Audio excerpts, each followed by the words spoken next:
Now from the 12 News I-Team, a company that was supposed to provide health care coverage for retired Arizona firefighters, police, and their families will have to stop operating in the state. This after the 12 News I-Team revealed complaints from first responders that Thin Blue Line Benefits Association was failing to pay their medical bills.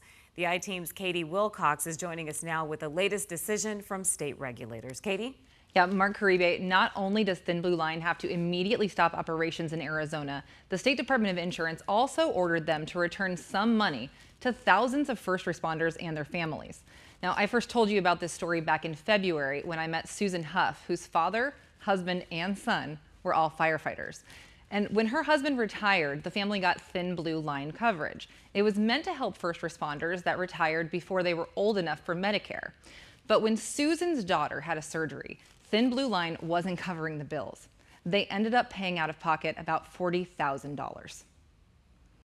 It scared me to death. And I felt like at the time that we were alone. This is something that we were going to have to deal with, and fighting an insurance company. It's like, what are you going to do? How could you do that to people that need that type of insurance because of their job-related illnesses and everything they've gone through? Yeah, and her family was far from alone. I did speak with Susan again earlier today. She said that after that story first aired, she actually got reimbursed, but she's still relieved that the state has opened an investigation. The Department of Insurance found that more than 4,000 Arizonans were Thin Blue Line members, and they paid close to $6 million in premiums since the beginning of this year. Regulators say that that company is not even a licensed insurance company in the state of Arizona. It's not even a registered company with the state.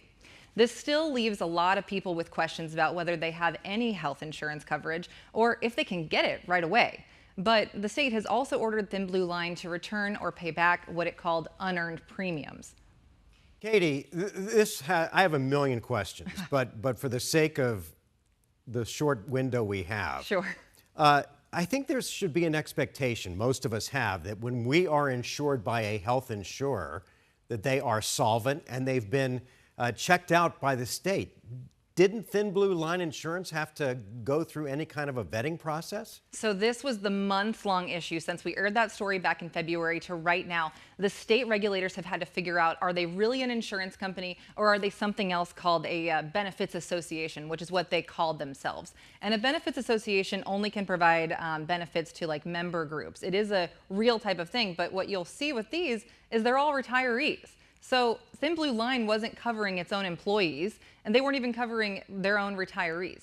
They were operating illegally, is what the state ultimately found after these few months of investigating this insurance company. But again, don't they have to jump through a few hoops and cross some T's and dot some I's before the state says, okay, yeah, you can set up business here? See, that's exactly the problem with this. Benefits association, like what Thin Blue Line said they were, is actually not regulated by the state of Arizona at all.